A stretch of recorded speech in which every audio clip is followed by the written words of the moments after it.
दिल्ली विधानसभा चुनाव में भारतीय जनता पार्टी यानी बीजेपी ने ऐतिहासिक जीत दर्ज की है। इस जीत के साथ ही देश की राजधानी में पार्टी का 27 साल पुराना सत्ता का सूखा खत्म हो गया और आम आदमी पार्टी के एक दशक से ज्यादा के शासन का अंत हो गया। पिछले चुनाव में बीजेपी और आप के बीच 15% वोटों का अंतर था, लेकिन इस बार बीजेपी ने इसे कैसे पलट दिया।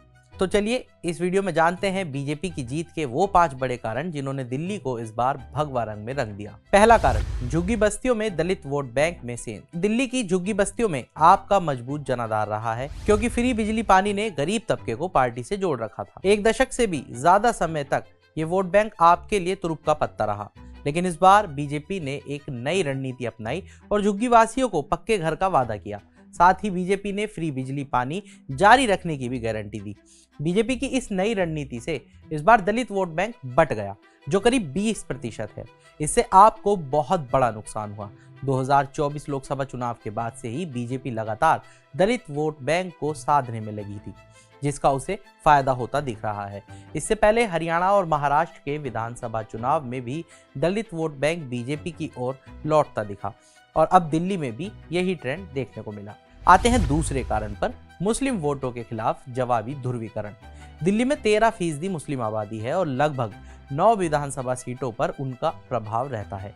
पिछले एक दशक से मुस्लिम वोटर पूरी तरह से आपके पक्ष में एकजुट था और पार्टी को बड़ी जीत दिला रहा था, लेकिन इस बार बीजेपी ने मुस्लिम बहुल इलाकों में भी बड़ी जीत दर्ज की। मुस्तफाबाद, करावल नगर जैसी सीटों पर बीजेपी के मोहन सिंह बिष्ट और कपिल मिश्रा ने बड़े अंतर से जीत हासिल की है। ये वही इलाके हैं जहां 2020 में दंगे हुए थे। लगता है कि इन सीटों पर बीजेपी के पक्ष में मजबूत जवाबी ध्रुवीकरण हुआ है, जिससे बीजेपी को फायदा हुआ। इसके अलावा पूर्वांचली वोटर्स भी बड़े पैमाने पर बीजेपी की तरफ खिसक गए। तीसरा कारण, मध्यम वर्ग की नाराजगी का फायदा। दिल्ली में करीब 40% मतदाता मिडिल क्लास से आते हैं, जो अब तक बीजेपी और आप के बीच बटे रहते थे, लेकिन इस बार बीजेपी को इस वर्ग का बड़ा समर्थन मिला है। इसके पीछे कई कारण रहे। शहर का खस्ता हाल बुनियादी ढांचा, टूटी सड़कें, वायु प्रदूषण, यमुना नदी का प्रदूषण, कचरे से पटी गलियां, पानी की क्वालिटी में गिरावट। दिल्ली के मिडिल क्लास को ये लगता है कि आपने केवल गरीबों के लिए काम किया और मिडिल क्लास की अनदेखी की है। 8वें वेतन आयोग की घोषणा भी बीजेपी के लिए सकारात्मक रही, क्योंकि बड़ी संख्या में सरकारी कर्मचारी दिल्ली में मतदाता हैं। इसके अलावा बजट में 12 लाख रुपए तक के आय पर 0 इनकम टैक्स का ऐलान मिडिल क्लास के लिए एक और बोनस रहा। इस समर्थन से बीजेपी ने हरियाणा और यूपी के बॉर्डर से लगे बाहरी दिल्ली की लगभग सभी सीटों और पश्चिमी दिल्ली की लगभग पूरी सीट पर कब्जा कर लिया। अब आते हैं चौथे कारण पर, मुफ्त योजनाओं पर मास्टर स्ट्रोक। साल 2020 में बीजेपी ने आपकी मुफ्त योजनाओं को रेवड़ी संस्कृति कहकर खारिज किया, जो उस पर उल्टा पड़ गया था। दिल्ली के लोगों को लगा कि बीजेपी मुफ्त बिजली और पानी की सुविधा खत्म कर देगी, लेकिन इस बार बीजेपी ने नई रणनीति अपनाई और कहा कि अगर वो सत्ता में आती है तो कोई भी मुफ्त की योजना बंद नहीं की जाएगी।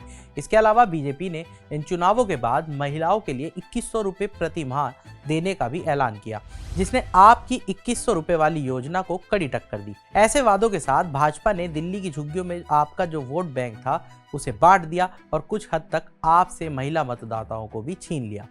दिल्ली की 41 सीटों पर इस बार पुरुषों से ज्यादा महिलाओं ने मतदान किया, जिससे बीजेपी को बड़ा फायदा मिला। और अब बात करते हैं 5वें और आखिरी कारण की, मोदी फैक्टर और अरविंद केजरीवाल की छवि का नुकसान।